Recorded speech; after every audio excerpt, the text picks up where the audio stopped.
All right, so here's how this is going to work. Blockings will continue until morale improves on issues of race and sport on this here channel. All right? I am not interested in your opinion about what I do on this channel as it relates to things that I believe are absolutely important. Okay? I find it fascinating that there are a number of people who want to lord over me their subscription to this channel, for which, fine, if that's what you want to do. You're free to do it, okay? The other part about this that I find wildly interesting is that whenever I choose to talk about race or someone else chooses to talk about race, it becomes political discussion when we can't talk about what race is. And race can be political and frequently does delve into the political, but as it pertains to sport and college football, you cannot separate race from that. It's impossible.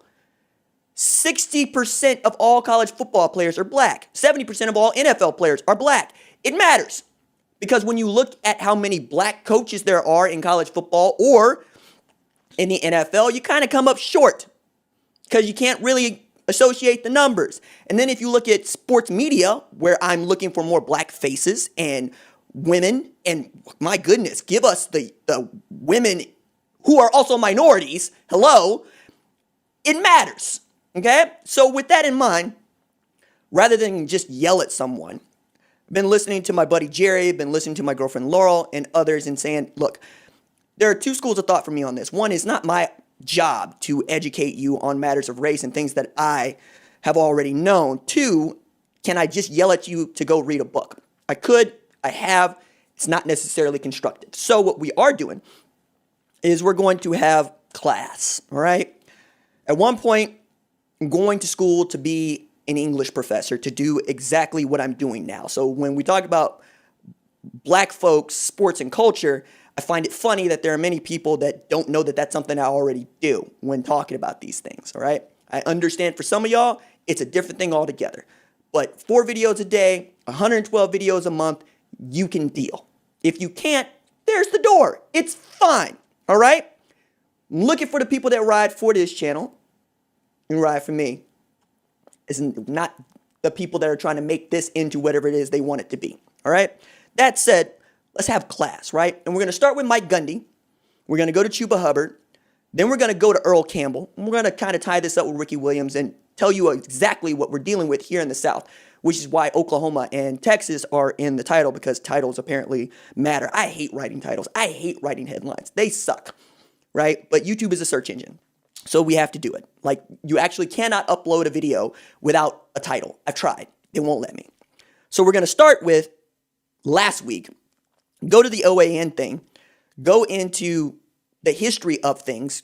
Touch on Darrell Royal. And we're going to do this thing, I don't know, Dan Carlin style for however long this particular live stream lasts, right? Now, for those of you that are listening on the RJ Young Show podcast, I appreciate you, okay? And that's a place where you should go as well, because I just got done talking to Dr. Derek E. White about historically black universities and college football and black college football. And it all matters, okay? So we're going to tie this up. Let's start with some things that I actually took time to write down on the Substack. That's rj.substack.com if you're so enthused. So let's start with Shannon Sharpe relaying a story he'd been told by former All-American Colorado linebacker Alfred Williams. In Williams' story, he says Mike Gundy allegedly called he and others that despicable N-word with a hard R during the Buffalo's 41-17 stomping of Oklahoma State in 1989. Gundy refuted this in the papers days later. After receiving a tip, I went looking for the story in the papers. I found a story referencing racist remarks in the Tulsa World and the Oklahoman following that game, but there was no mention of the N-word. After receiving, tip, I was like, it's got to be there. So then I found a notebook on the games that weekend in the Big 8 in the St. Louis Post-Dispatch dated November 14th, 1989, that gave a retelling of the incident. In it, Colorado free safety Tim James alleged Gundy directed the N-word toward black CU players several times. He said, quote, "I can't count the number of times he used that word. He has no class. There's no place for it." Williams is quoted in the story as saying he hoped not very many people raise their children to be like Gundy. He said things he had no business saying to anybody. Williams is an on-air talent at KOA in Denver. He discussed the incident again after Sharp mentioned it earlier in that day on FS1. "I couldn't believe it," Williams said. "There's no walking that back. This story's been out for 31 years. Williams also said that it's the only time that ever happened to him in his entire life, for which I find that remarkable, and I envy him because it's been used against me several times throughout my life. "I didn't back down then," Williams said. "I don't back down now. Every time I see him, I just want to run through him. Every time I see his face, every time I look at him, I want to run through him. I'm 51 years old. Why in the world do I need to lie about that?" Gundy denied the allegations at the time they were made. In a story in the St. Louis Post-Dispatch, he said, "They were doing the talking. Why would I say those things? I've been here for 4 years, and half my friends are black." On last Thursday, Williams told the Oklahoman he wanted an apology from Gundy. "I want an apology from him, and I want to see him have some growth," he said. "If he denies that he said that, I have at least 20 people who will vouch for what had happened that day." Then, last night on SportsCenter with Scott Van Pelt, Gundy used the platform to apologize again for wearing a One American News Network t-shirt in a photo taken while he was fishing at Lake Texoma. This is a media entity that, among other things, has espoused that the Black Lives Matter moment is a figment of my imagination and a farce. This is an indirect assault on black people, and Gundy's donning the OANN brand and quoted compliments of it are one issue he's had to backtrack on. And he did at some length with Van Pelt, saying, "I didn't know some of the stances they had taken. I didn't know that. But then you look at it and say, okay, I was a dumbass. I put the shirt on, not knowing enough about the shirt. I understand exactly why the players got frustrated when they found that out. I didn't know. I didn't know until the next day. Well, I knew that night, but I didn't confirm it until I did a little research, and I was like, what a dumbass, so that was my fault." In the Tulsa World story in '89, where Williams alleged Gundy called him and others the N-word, World freelancer Terry Tush reported just 4 players started on offense that were black. In 2019, 60 of Gundy's 106 players were black. That's 56% of his team. Couple that with just 6% of the United States is populated with black men, and just 8% of Oklahoma is black at all. And yet, there are so many gridiron accomplishments OSU fans enjoy because of the work of black players. It's Wheaton to Blackman.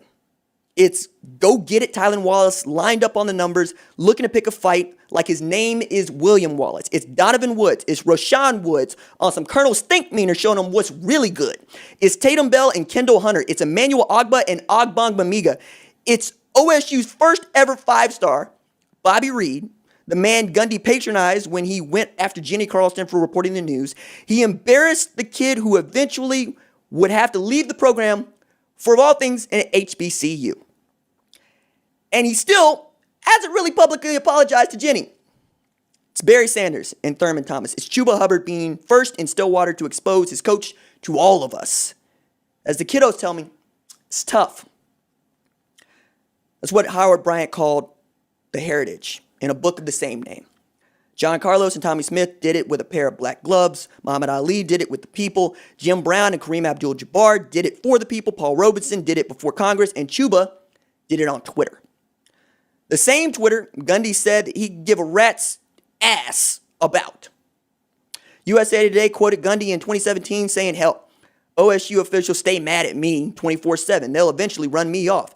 They'll get tired of me and run me off. But it is what it is. Does that sound like a man who wants to keep his job? Sound like a man who holds his job and the legacy of OSU in the highest regard? Does that sound like a man who fears his bosses or the wrath of the body public? The Tulsa World reported a rollover clause that always keeps Gundy's contractual status at 5 years. Gundy's scheduled to make $5.25 million this year. The World reports if OSU were to fire him today without just cause, he would collect 75% of what he's contractually owed, which is about $17 million. Most people believe the university can't afford to buy him out, as if going 15-11 over the last 2 years isn't good enough to buy Gundy out. Florida State and Arkansas did it to Willie Taggart and Chad Morris less than 6 months ago. Bro, Mississippi State fired Joe Moorhead, and he made a bowl game. But in Gundy's contract, as the World reported, on a list of transgressions that would legally justify a firing without cause or with cause, without the big buyout, there is a header that reads, quote, conduct affecting university, end quote. In it, again, according to the World, there's an explanation of this kind of conduct. Participating in any conduct, committing any act, or becoming involved in any situation, occurrence, or activity that brings Gundy into public disrepute, contempt, scandal, or ridicule, or that reflects unfavorably on the reputation or the high moral or ethical standards of OSU. Now, wearing a shirt does not, but stack what Gundy's been doing the last 3 months together. When we talk about systemic failure, OSU's failure to flag this 89 story or extract more than a forced prepared apology out of him is part of the problem. Mike Gundy pushed for bringing back kids in April on May 1 for the sake of what he called money flowing through the state. When we talk about systemic failure, OSU's inability to once again extract more than a written statement, I'd bet dimes to Mike's millions he didn't write.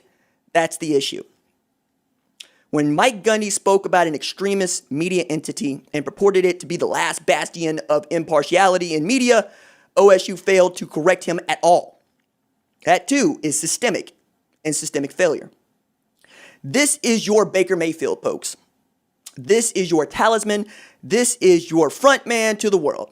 And he is the personification of what the world thinks about you. My question is, what are you going to do about it? Issue another statement?